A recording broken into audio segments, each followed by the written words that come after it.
માનસના coaching સેન્ટરની બહાર લગાતાર 2-3 દિવસથી એક વૃદ્ધ દંપતી બેઠું હતું અને ભીખ માંગતું હતું. આજે માનસ તેને જોવા ગયો, પરંતુ જ્યારે તેણે તેનો ચહેરો જોયો તો તેના માણસના પગ નીચેથી જમીન સરકી ગઈ. કારણ કે તે લોકો બીજા કોઈ નહીં, પરંતુ તે પોતાના હતા. આખરે તે બંને કોણ હતા? જ્યારે માનસ તેના આખા પરિવાર સાથે ખુશી-ખુશી તેના ઘરમાં રહેતો હતો. તો ચાલો જાણીએ તે કોણ હતા.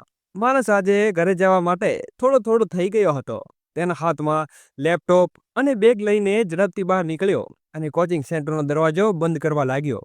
ત્યારે તેણે જોયું કે બે વૃદ્ધ વ્યક્તિઓ તેના કોચિંગ સેન્ટરથી થોડે દૂર બેઠા હતા. તેમની પાસે જઈ રહ્યા હતો કે ત્યાં તેમની પત્ની ઘરેથી ફોન આવ્યો અને તેણે કહ્યું કે દાદા દાદીની તબિયત અચાનક બગડી ગઈ છે. બસ માણસ બધું ભૂલી ગયો. તેણે ઝડપથી પોતાની ગાડી લીધી અને ઘર તરફ નીકળી ગયો. ઘરે પહોંચીને જોયું તો ઘરમાં સંપૂર્ણ અંધારું છવાયેલું હતું. તે પહેલેથી ડરેલો હતો. તેણે ઘરમાં બધાને અવાજ લગાવ્યો, પ્રિયા, તું ક્યાં છે? અને દાદા દાદી ક્યાં છે? આ ઘરમાં અંધારું કેમ રાખ્યું છે? તેણે અવાજ લગાવ્યો. ત્યાં જ પાછળથી લાઇટ ચાલુ થઈ ગઈ અને તેણે સામે જોયું તો આખું ઘર લાઇટ અને ફુગ્ગાઓથી ભરેલું સજાયેલું હતું. કામની દોડધામ અને એકદમ ભૂલી ગયો હતો કે આજે તેને માતાનો જન્મદિવસ હતો. જ્યારે તે નાનો હતો ત્યારે તેના જન્મ સમયે તેની માતાનું મૃત્યુ થઈ ગયું હતું. દાદા દાદીએ તેને ઉછેરીને મોટો કર્યો હતો અને આજે આખું શહેર તેના નામથી ઓળખે છે, તેના કામથી ઓળખે છે. માણસ ઉંમર ભલે નાની હતી, પરંતુ શિક્ષક તરીકે તેણે આખા શહેરમાં એવું નામ કમાયું હતું કે જેની સરખામણીમાં કોઈ બીજું સારું માણસ ન હોઈ શકે. આજે તે આખા શહેરમાં પ્રખ્યાત હતો. રાત્રે ઘરમાં સારી રીતે પાર્ટી થઈ. બધાએ સાથે મળીને ભોજન કર્યું. માણસ થોડો ભાવુક થઈ ગયો હતો કે જો આજે માતા તેની સાથે હોત તો તેની ખુશી કુક અલગ જ હોત. પરંતુ પછી દાદા દાદી તરફ જોઈને મલકાયો. પછી ઘણી મસ્તી કર્યા બાદ પોતપોતાના રૂમમાં ચાલ્યો ગયો. સવાર થઈ અને ફરીથી માણસ પોતાના કોચિંગ સેન્ટર માટે નીકળ્યો. જેવો તે કોચિંગ સેન્ટર પહોંચ્યો, તેણે ફરીથી તે વૃદ્ધ પુરુષ અને એક સ્ત્રીને તેના કોચિંગ સેન્ટરની થોડે દૂર બેઠેલા જોયા. તે વૃદ્ધ માતાના હાથમાં જોડી કંઈક માંગવા જઈ રહ્યા હતા. આજે માણસ પહેલેથી થોડો મોડો હતો, પરંતુ તો તે તેમણે જોતો હતો અને ત્યાં નીકળી ગયો. જ્યારે રાત થઈ ત્યારે માણસ ઘરે જવા નીકળ્યો. તેણે ફરીથી પોતાની નજર ચારે બાજુ ફેરવી અને જોયું તો બંને ગઈ રાત્રે પણ અહીં હતા. આજે સવારે પણ જેમણે જોયા હતા તે હજી અહીં છે કે નહીં?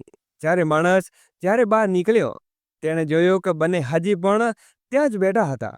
એક ફાટેલી ચાદર તે બંનેને ઓઢી હતી, જે માંડ તેના આખા શરીરને ઢાંકી શકતી હતી. જ્યારે ઠંડી ખૂબ જ વધારે પડી રહી હતી. માણસને તેના પર દયા આવી. તેમની પાસે પહોંચ્યો અને તેમને કહ્યું, બાબા, તમે અહીં કેવી રીતે બેઠા છો? શું થયું છે? જ્યારે માણસે પુરુષના ખભા ઉપર હાથ મૂક્યો અને તેણે પોતાનો ચહેરો ઊંચો કર્યો તો માણસ બંનેના ચહેરા જોઈને સ્તબ્ધ થઈ ગયો. તેની આંખો એકદમ ખુલ્લી રહી ગઈ. તે સમજી શકતો ન હતો કે તે શું કરે. ભૂતકાળમાં બધા પાના એક પછી એક આંખ સામે ખુલવા લાગ્યા. તે એકદમ સ્તબ્ધ થઈ ગયો. ત્યાં જ અચાનક તેણે જોયું તો બંનેમાંથી એક વૃદ્ધ પુરુષ ઠંડીના કારણે તબિયત બગડી ગઈ હતી.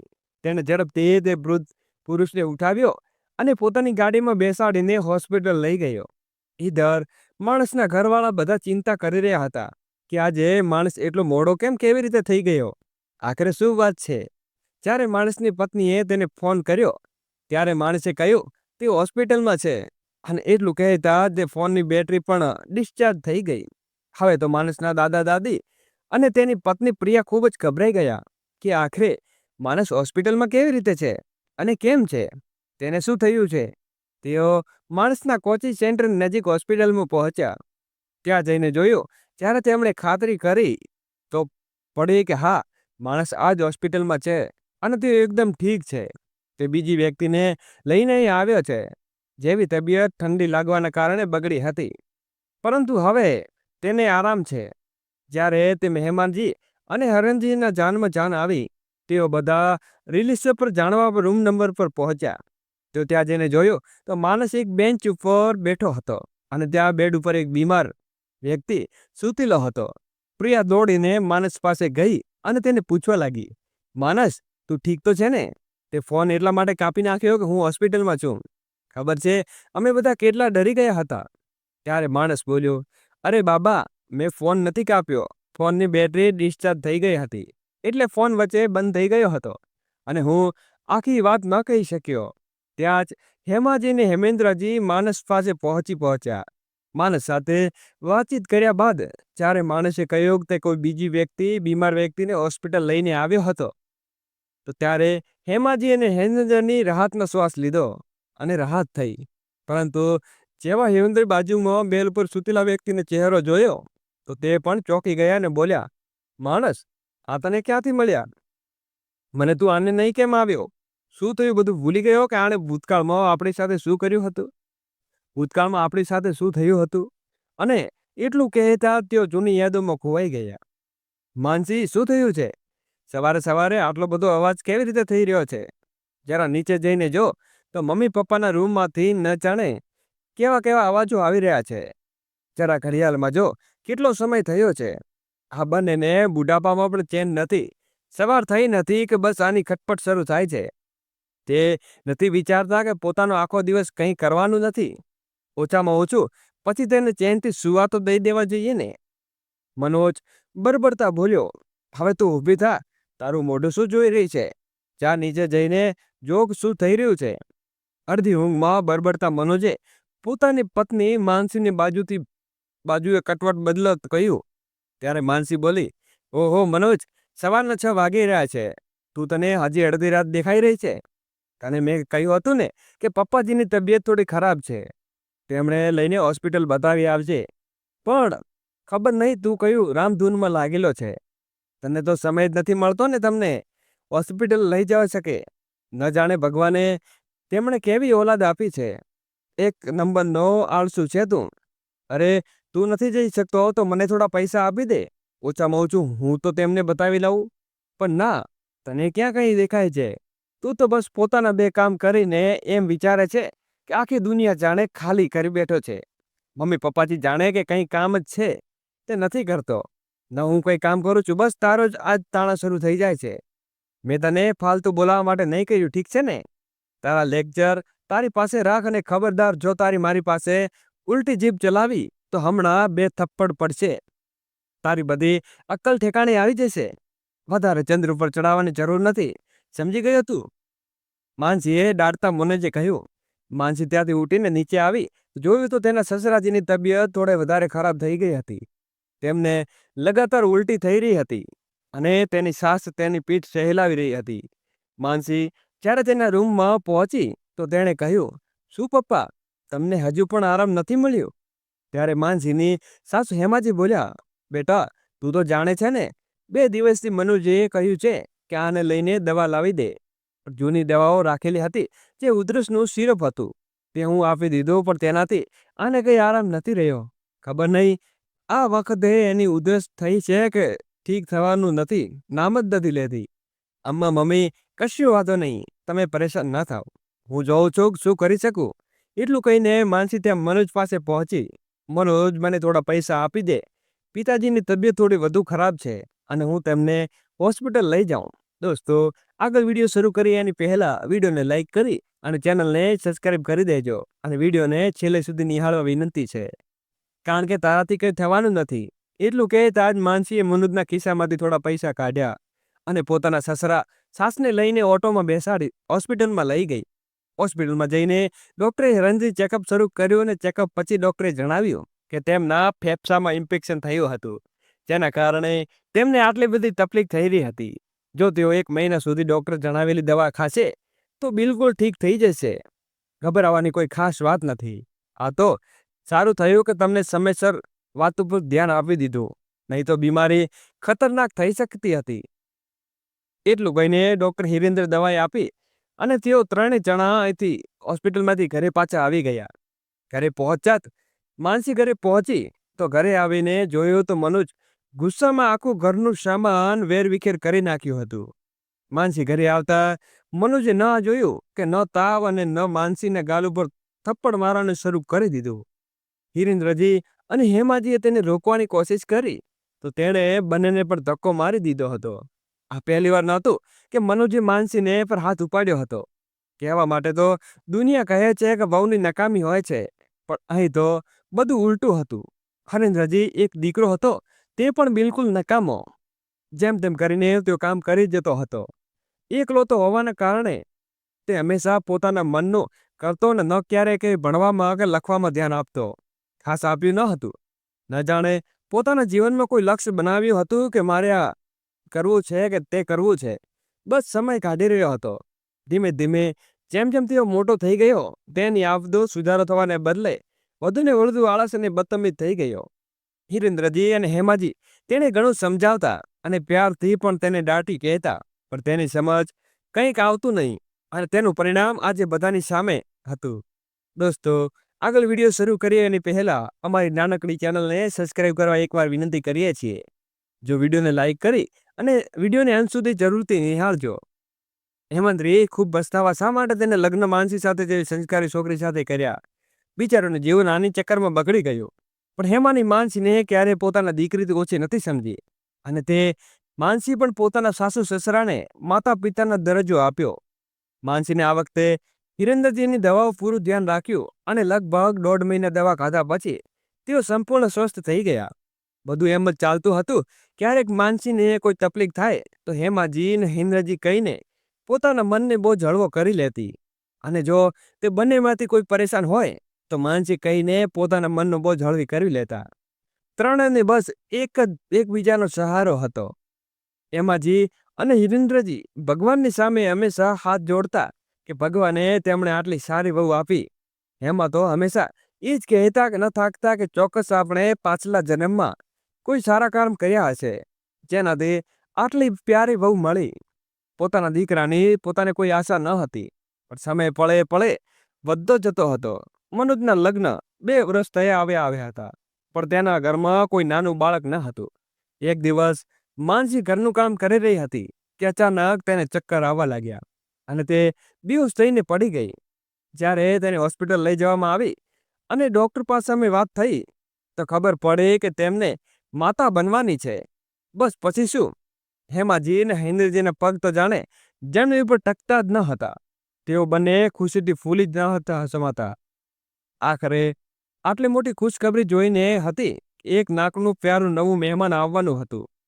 જ્યારે મનોજ આ વાતની ખબર પડી તો મનોજ ખૂબ ખુશ હતો અને તેણે પોતાની પત્નીનું ધ્યાન રાખવાનું શરૂ કર્યું. હિરેન્દ્રજી મહેમાન જ્યારે પોતાની પત્ની માનસીને આટલું સારું ધ્યાન રાખતો હતો કે ક્યારે તેના મનમાં એક આશાનું કિરણ જાગી ઉઠતું હતું. તેમને લાગ્યું કે કદાચ હવે મનોજ બદલાઈ જશે, પણ કહે છે ને, માણસનો સ્વભાવ ક્યારેય બદલાતો નથી. હા, થોડું ઘણું પરિવર્તન આવી શકે છે, પરંતુ તે પણ માનસ ઈચ્છે તે તેનાથી કોશિશ પણ પછી તે સંપૂર્ણ રીતે ક્યારેય બદલાતો નથી. અને એવું મનોજ સાથે થયું હતું. થોડા દિવસો સુધી તેઓ પોતાની પત્નીનું ખરાબ વર્તન ધ્યાન ન રાખ્યું અને પછી થોડા દિવસો બાદ તે પોતાનો જૂનો કેર પાછો આવી ગયો. ઉલટી સીધી વાતો, નવા નકામી વાતો, ગાળાપીટી, મારપીટ, ઇધર ઉધરની વાતો, બસ એ જ હતું. સમયની સાથે સાથે તેણે હવે દારૂ પીવાની લત પણ પાડી લીધી હતી. અત્યાર સુધી તો ફક્ત ઉલટી સીધી ગાળાની ગાળી કરતો. હવે જ્યારે તે દારૂ પીને સાંજે આવતો અને પછી એ ગાળાગાળી કરતો. હિરેન્દ્રજી અને હેમતાજી આ બધું સહન નહોતું થતું. બીજી તરફ માનસી પણ મનોજની આ હરકતોથી મનમાં ખૂબ પરેશાન રહેવા લાગી હતી. તે દરરોજ તેને મનાવતી કે મનોજ, તું દારૂ પીને ના આવતો, આ શરીર માટે ખૂબ હાનિકારક છે. પણ મનોજે માનસીની એક પણ વાત ન માની અને તે પોતાને મનનું કરતો રહ્યો. ધીમે ધીમે માનસીની ડિલિવરીનો સમય નજીક આવી ગયો. હવે તેની તબિયત થોડી ગરબડમાં રહેવા લાગી. તેમ છતાં મનોજે શરમ નહોતી આવતી. સાંજે જ્યારે તે ઓફિસથી આવતો તો તે સંપૂર્ણ નશામાં ધૂત હતો અને માનસીને કોઈ વાતે કહ્યું તો તેણે માનસીની કોઈ વાત ન સાંભળી અને તેનો હાથ પકડીને માનસીને ધક્કો મારી દીધો, જેનાથી માનસી નીચે પડી ગઈ અને તેની તબિયત અચાનક ખૂબ ખરાબ થવા લાગી. તેણે હોસ્પિટલ લઈ જવામાં આવી તો ત્યાં જઈને ડૉક્ટરે તેની સારવાર શરૂ કરી દીધી. પણ મનોજના ધક્કાના કારણે માનસીના પેટમાં બળે પડી ગઈ. હવે તેની હાલત ખૂબ નાજુક હતી. ડૉક્ટરે કહ્યું કે જો જાન બચાવી હોય તો તમારી સાસુનું ઓપરેશન કરવું પડશે, અમારી વહુનું ઓપરેશન કરવું પડશે. હેમાજી અને હિરેન્દ્રજી આ વાત માટે હા પાડી દીધી અને તેમની વહુનું ઓપરેશન શરૂ થયું. લગભગ 5 કલાક લાંબા સમય પછી ડૉક્ટરે કહ્યું કે બધું ઠીક છે. હેમાજી અને હિરેન્દ્રજી પણ નિશ્ચિત થઈ ગયા. માનસીએ એક પ્યારા દીકરાને જન્મ આપ્યો. ઘરમાં બધા લોકો ખુશ હતા, પણ આખા ઘરમાં હાસ્ય અને ખુશીનો માહોલ પણ હતો. વાતાવરણ હતું ને એક દિવસ અચાનક આખી ખુશી વાતાવરણમાં એકદમ માતમમાં બદલાઈ ગયું. એક સવારે જ્યારે હેમાજી માનસીના રૂપમાં આવ્યા હતા, તો તેમણે ત્યાં જઈને જોયું તો માનસી હજી સુધી સૂતી છે. તેણે માનસીને ઉઠાવવા માટે તેને હલાવી, પણ માનસી તુલસીનો હાથ નીચે લટકી ગયો. હેમાજીને હળદી રેડી પડીને ખૂબ હાલ થઈ ગયું. ઘરમાં તેની વહુ દિશાઈ તેમની હાલત જાણનારું બીજું કોણ હતું? તેઓ સમજી શકતા ન હતા આખરે તેની સાથે શું થયું અને આ બધું કેવી રીતે થયું. આટલું નાનું બાળક છે, મા વગર કેવી રીતે રહે છે? હેમાજીએ આમ તેમ કરીને પોતાના પોત્ર સંભાળ રાખવાનું શરૂ કર્યું. પણ નાના બાળકને તેની મા વિશે જરૂર હોય છે ને, બસ તેને પણ માનસીની ખૂબ જરૂર હતી. હેમાજીને હેન્દ્ર તેનું નામ ખૂબ પ્યારથી માનસ રાખ્યું હતું. માનસ હવે લગભગ 5 વર્ષનો થઈ ગયો હતો. એક દિવસમાં સાંજનો સમય થઈ રહ્યો હતો. હેમાજી અને હેન્દ્રજી બંને પોતાના ઘરના આંગણામાં બેઠા હતા કે ત્યાં મનોજ ઓફિસથી ઘરે આવ્યો. પણ આજે તે એકલો ઘરે ન હતો આવ્યો. તેની સાથે એક છોકરી પણ હતી. જ્યારે હરેન્દ્રજી અને હેમાજી પાસે પહોંચ્યો તો તે પગે લાગ્યો અને તે છોકરીને તેની સાથે બંનેના પગે લાગ્યું. હવે હરેન્દ્રજી અને હેમાજી એકબીજા તરફ આશ્ચર્યથી જોવા લાગ્યા, કારણ કે તેમણે કંઈ સમજાતું ન હતું કે શું થઈ રહ્યું છે, આખરે માંજરો શું છે. ત્યારે હરેન્દ્રજી બોલ્યા, મનોજ, આ છોકરી કોણ છે? તો મનોજે તેમણે કહ્યું, બાબુજી, મારો માનસ નાનો છે ને, તેની સંભાળ રાખવા માટે માની જરૂર છે, એટલે મેં લગ્ન કરી લીધા છે. આ સાંભળીને જાણે હિન્દ્રજીને પગ નીચે જમીન સરકી ગઈ. તેઓ ચોંકી ગયા ને બોલ્યા, લગ્ન કરી લીધા? પણ આ કોણ છે અને ક્યાંથી આવી? તેનું નામ શું છે? તું જાણે છે તેના વિશે કંઈ ખબર છે કે નહીં? તે કોઈની સાથે લગ્ન કરીને ઉઠાવી લાવ્યો છે? આ રીતે કોઈની સાથે લગ્ન કેવી રીતે કરી શકે છે? ઓછામાં ઓછું એકવાર અમને પૂછી તો લોત. તો મનોજ બોલ્યો, આશીર્વાદ આપવો હોય તો આપો, વધારે વિજ્ઞાન આપવાની જરૂર નથી. મારી ઓફિસમાં કામ કરે છે, મારી સાથી છે અને હું તેની સારી રીતે જાણું છું. તમે તમારું નાક વચ્ચે ન નાખો. એટલું કહીને તે બંને ત્યાંથી ચાલ્યા ગયા. હરેન્દ્રજી અને હેમાજી આખી રાત આ વિચારમાં બેઠા રહ્યા, પણ હવે તેઓ કરી પણ કહી શકે. મનોજ એ છોકરીને ઘરમાં લાવીને બેસાડી દીધી હતી, જેનું નામ અંજલિ હતું. અંજલિ જ્યારે ઘરમાં આવી તો એક દિવસ તો ઠીક રહી, પણ અત્યાર પછી જ્યારે તેણે મનોજના માતા પિતા પર તેનો પ્રેમ વ્યવહાર જોયો તો કેવી રીતે મનોજ તેના માતા પિતા સાથે આવે વર્તે છે, તો તેણે પણ તેમની સાથે એવો જ વર્તવાનું શરૂ કરી દીધું. જ્યારે પણ હેમાજી અને હંદેજ કોઈ વાતે અંજલિને પૂછે અને કહેતા તો ફટાફટ ઉલટો જવાબ આપી દેતી. દોસ્તો, આગળ વિડીયો શરૂ કરવું એની પહેલા વિડીયોને લાઈક કરી અમારી નાનકડી ચેનલને સબસ્ક્રાઇબ કરવાને ભૂલશો નહીં. માણસ બીજા લગ્ન કર્યા, પણ અંજલિએ ક્યારે માણસને પોતાના ગોદમાં ઉઠાવી પણ નહોતું જોયું. તેનું પાલન પોષણ તો હેમાજી કરી રહ્યા હતા. ધીમે ધીમે સમય પસાર થયો. અંજલિ પણ એક બાળકની માતા બની ગઈ હતી. હવે તે ઘરમાં 2 બાળકો થઈ ગયા. એક ઇત્તેફાકની વાત, એક અંજલિ પણ દીકરો થયો અને તેની માનસની ઉંમર લગભગ 8 વર્ષની થઈ રહી હતી. જ્યારથી અંજલિએ પોતાના બાળકને જન્મ આપ્યો હતો ત્યારથી માનસને એક ફૂટી આંખે નહોતી જોવા માંગતી. તે જોઈ તે બાળકના ભેદભાવ કરતી. હવે અંજલિનો દીકરો આરવ લગભગ 5 વર્ષનો થઈ ગયો હતો અને બીજી તરફ માનસ પણ લગભગ 14 વર્ષનો થઈ ગયો હતો. એક દિવસ બંને ભાઈઓ સાથે બેસીને રમી રહ્યા હતા કે આરવે કોઈ કામ બગાડી દીધું. બાજુથી અંજલિ આવી તો તેણે કંઈ પૂછ્યું ન અને માનસને મારવાનું શરૂ કરી દીધું. આ વાત હેમાજી અને હિરેન્દ્રજીને બિલકુલ સહન ન થઈ અને આ વાતને અંજલિ અને હેમાજી વચ્ચે ખૂબ મોટી બોલાચાલી થઈ ગઈ. જ્યારે સાંજે મનોજ ઓફિસથી પાછો આવ્યો તો અંજલિએ તેને ન જાણે શું કહીને ઉલટી સીધી પલટી ચડાવી દીધી. મનોજે પોતાની પત્નીની તરફ બેદરકારી કરી, પણ હેમાજીને હેન્દ્રજીને સાફ શબ્દોમાં કહી દીધું કે આ ઘરમાં જેવું અંજલિ કહેશે તેવું જ થશે. જો કોઈને કોઈ ગેરસમજ છે તો આ વાતથી તકલીફ છે તો દરવાજો ઉઘડીને તરફ છે, તે અહીંથી જઈ શકે છે. આ વાત હરેન્દ્રજી સહન કરી થઈ, પણ માનસને પોતાની સાથે લઈને ત્યાંથી ચાલ્યા ગયા. અત્યાર સુધી કદાચ તેઓ પોતાના દીકરા સાથે આવું બધું સહન કરતા રહ્યા, પણ તેમને લાગતું હતું કે મનોજ આજે નહીં તો કાલે કદાચ સુધરી જશે, અને એટલે તેઓ અંજલિના અત્યાચાર સહન કરતા રહ્યા હતા. પણ આજે જ્યારે મનોજે કહ્યું હતું કે અંજલિ તેને માતા પિતાને હોવા કે દાવા ન હોવાથી કોઈ ફરક નથી પડતો, તો પછી બંને ત્યાંથી ચાલ્યા ગયા. જ્યારે ઘરે ઘર છોડીને ચાલ્યા ગયા તો મનુજે એકવાર પણ પાછું ફરીને ન જોયું કે મારા માતા પિતા ક્યાં છે અને ક્યાં નથી. એ હવે એટલું જ નહીં, તે પોતાના નાના દીકરા માનસની પણ બિલકુલ ચિંતા ન આવી. હરીન્દ્રજીને હેમાજી પાસે જેટલા થોડા પૈસાઓ જેડેલા હતા તેમાંથી તેને ભાડાનું મકાન લીધું અને ગૃહસ્થી ઘરધોલું સામાન ખરીદ્યું. હવે મળીને ત્રણેયને ભાડા મકાનમાં રહેવા લાગ્યા. હવે ઘરનું ખર્ચ ક્યાંથી આવે? તે માટે કામનું કરવું જ પડે ને. હવે હરીન્દ્રજી તથા હેમાજી બંનેની ઉંમર પણ ઘણી થઈ ગઈ હતી. તો માનસ પણ હવે સમજદાર થઈ ગયો હતો અને તે દરેક વસ્તુને સમજતો હતો. તેણે કહ્યું પણ કે દાદા દાદી, હું કોઈ કામ કરી રહ્યો જેથી આપણા ઘરનું ખર્ચ ચાલતું રહે. ત્યારે બંનેને તેને સમજાવ્યું કે બેટા, હજી તારી ભણવાની ઉંમર છે, કંઈ વાંધો નહીં, તું મન લગાવીને ભણ. બસ થોડા દિવસોમાં તારી 12મીની પરીક્ષા થઈ જશે અને પછી તું કોઈ પણ પ્રાઇવેટ કોર્સ કરી લેજે. જો તને સારી નોકરી લાગી જશે. એમ અમે બુઢાઓનું જીવન અમને બુઢોપાના આરામથી કપાઈ જશે. માનવની સમજતા હવે આ વાત પર આવી ગઈ. ઈધર ઘરનું ખર્ચ ચલાવવા માટે હેમાજી 2-4 ઘરોમાં ઝાડા વાસણાનું પોતું કરવાનું શરૂ કરી દીધું, જ્યાંથી થોડા પૈસા આવી જતા અને તેમનું ઘરનું ખર્ચ પણ ચાલી જતું. બીજી તરફ માણસે પણ પડોશમાં થોડા બાળકોને ટ્યુશન પઢાવવાનું શરૂ કરી નાખ્યું હતું. હવે વાત હેમાજી અને હરેન્દ્રજીની હતી, પણ વાંધો ન હતો. માનસે કહ્યું, દાદા દાદી, જો હું બાળકને પઢાવીશ તો મારા ભણતરનું રિવિઝન પણ થતું રહેશે અને મારી સ્કૂલની ફી પણ નીકળી જશે. જો કે માનસ સરકારી શાળામાંથી ભણેલો હતો, તેથી ભણવામાં ખૂબ હોશિયાર હતો, પણ તે ખુદ સમજદાર, સરળ અને ગંભીર સ્વભાવનો હતો. તેણે ધીમે ધીમે પોતાના ઘરે જ બાળકોને ટ્યુશન ભણાવવાનું શરૂ કર્યું અને ધીમે ધીમે તેના ભણાવેલા વિદ્યાર્થીઓ નંબર ઉપર સારા માર્ક્સ પણ આવવા લાગ્યા. તે બાળકોને રમત રમતમાં એવી રીતે વિષય શીખડાવતો હતો કે બાળકો ભણવામાં રસ પણ લેતા હતા અને નવી નવી વસ્તુઓ પણ શીખતા.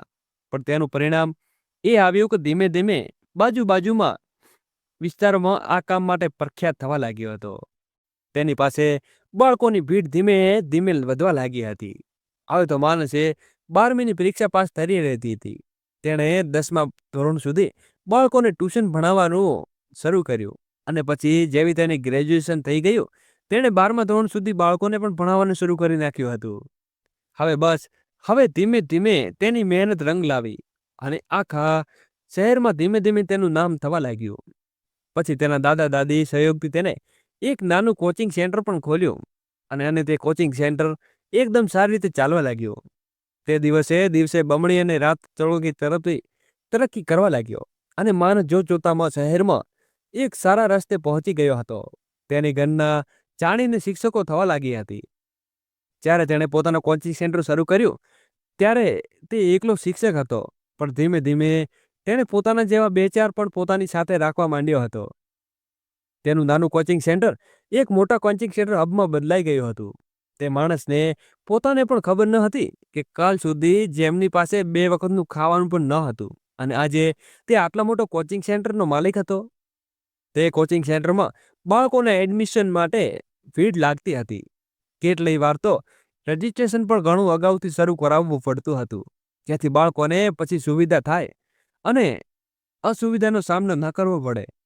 પછી લોકોની માંગના આધારે માણસે આ શહેરમાં પોતાના કોચિંગ સેન્ટરની એક બીજી બ્રાન્ચ પણ ખોલી. પણ જ્યારે તેણે કેટલાક યોગ્ય શિક્ષકો રાખ્યા, તે પોતે સમયાંતરે ત્યાં જઈને દેખરેખ રાખતો. હવે હેમાજી અને હરેન્દ્રજી દુઃખનો દિવસો અંત આવી ગયો હતો. ધીમે ધીમે માનસે એક સારો બંગલો, ગાડી અને બધી વસ્તુઓ હાંસલ કરી લીધી હતી.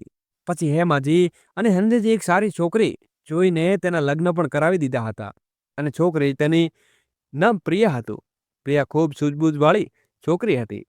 તેના માતા પિતાઓએ તેને બાળપણમાં તેને અનાથ આશ્રમમાં મૂકી દીધી હતી, દરવાજે છોડી દીધી હતી અને અત્યારે ત્યાં ઉછેરીથી મોટી થઈ હતી.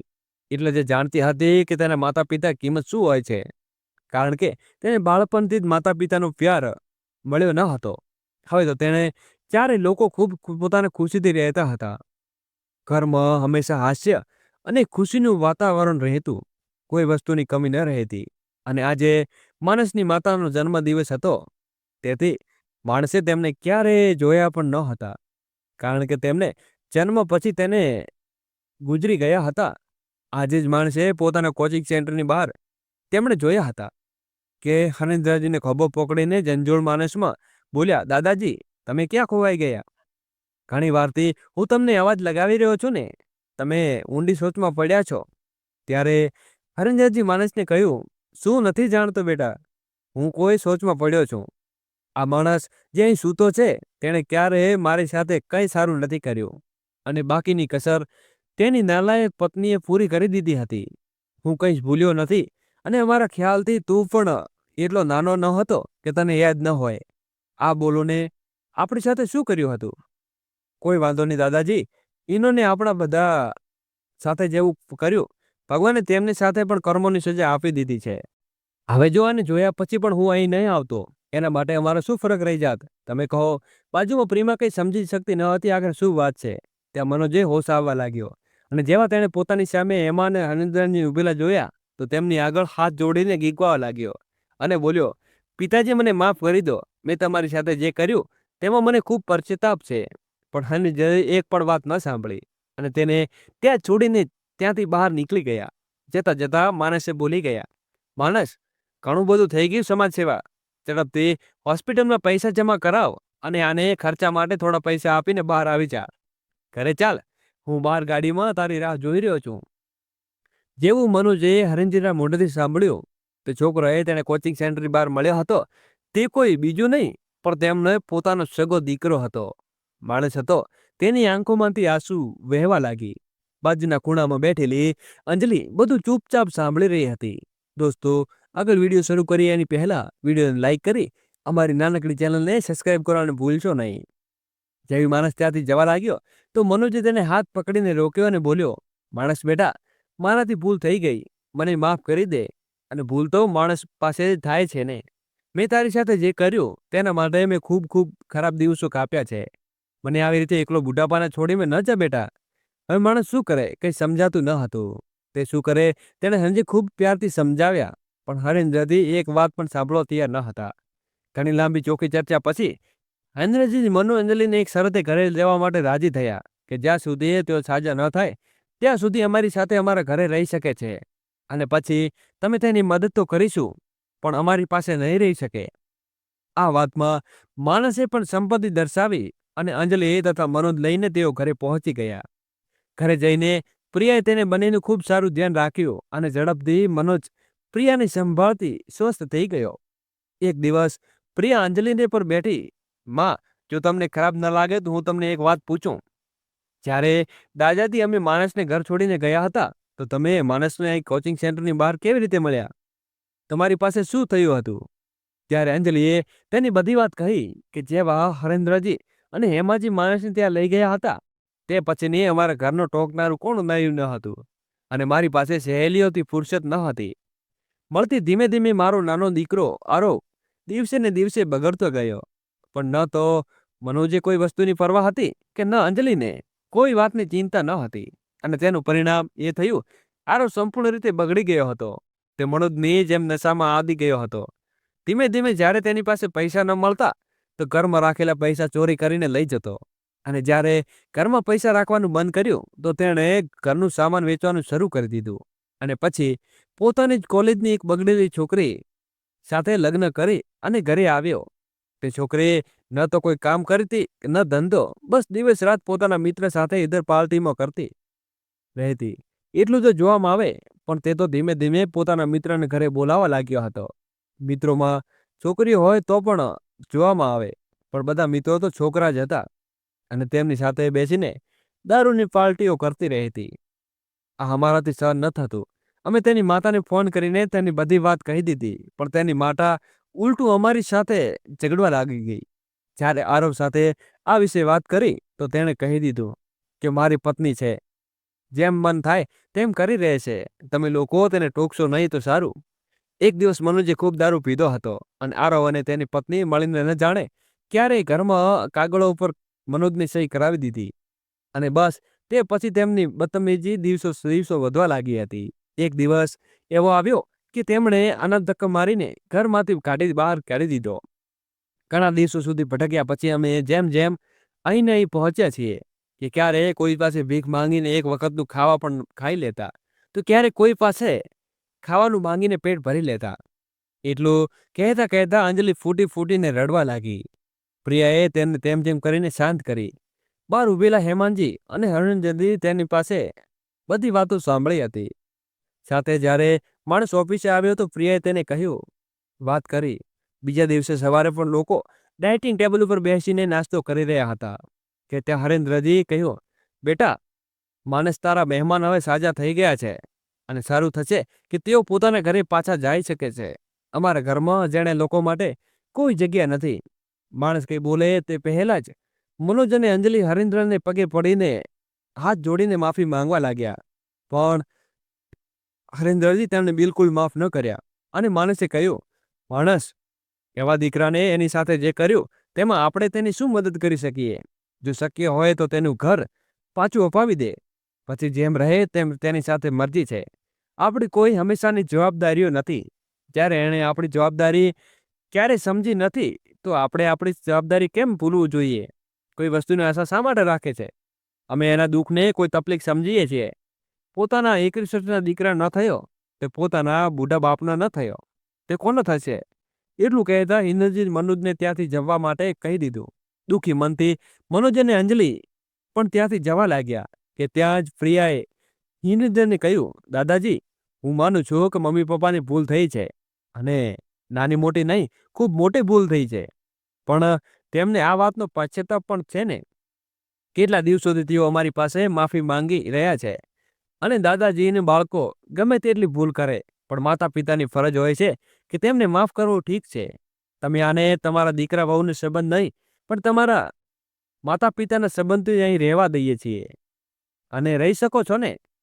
એમ પણ હું નથી ઈચ્છતી કે આટલા દિવસો પછી તમે માતા પિતાને મળ્યા છે અને કોઈ પણ કારણે તેને ફરીથી તમારી દૂર થઈ જાય. તમારી પ્રિયા પર ભરોસો છે ને? દાદાજી, આગળથી મમ્મી પપ્પાજી કોઈ ફરિયાદ નહીં મળે. એકવાર મારા માટે તેમની માફ કરી દો. દાદાજી એટલું કહેતા કહેતા પ્રિયા રડવા લાગી. હિન્દજી પ્રિયાને ઉઠાવી તેના આંસુ લૂછતા બોલ્યા, પાગલ, આમાં એટલું રડવાનું શું છે? શું તું નથી જાણતી કે તારી આંખોમાં એક પણ આંસુ નથી જોઈ શકતો? તો જો તું આમાં ખુશ છે તો કોઈ વાંધો નથી, આ બંને અહીં રહી શકે છે. એટલું સાંભળતા જ મનોજ અને અંજલિ હિરેન્દ્રજીના પગે પડી જાય છે અને ત્યારે હિરેન્દ્રજી બોલ્યા, ખાલી પગ પકડવાનું કામ નહીં ચાલે. મારી પ્રિયા માટે બરાબર હાથ બટાવવું પડશે. અને ખબરદાર, જો તો તારી સગીર સાગી દીકરી પર દેખાડી તો આ વાત સાંભળ. ત્યાં ઉભેલા બધા લોકો હસવા લાગ્યા અને અંજલિએ પણ હામાં ગરદન હલાવતા કહ્યું, ના પિતાજી, આગળથી કોઈ ફરિયાદ નહીં મળે.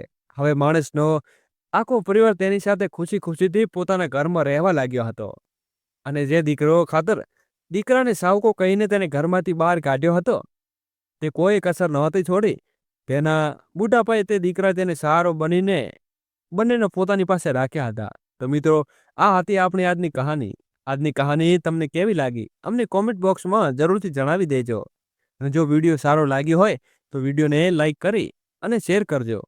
અને જો ચેનલ ઉપર નવા હો તો ચેનલને સબસ્ક્રાઈબ કરવાનું ભૂલશો નહીં અને આઇકન દબાવી દેજો, ત્યાંથી સૌપ્રથમ વિડીયો નોટિફિકેશન તમને સૌપ્રથમ મળે.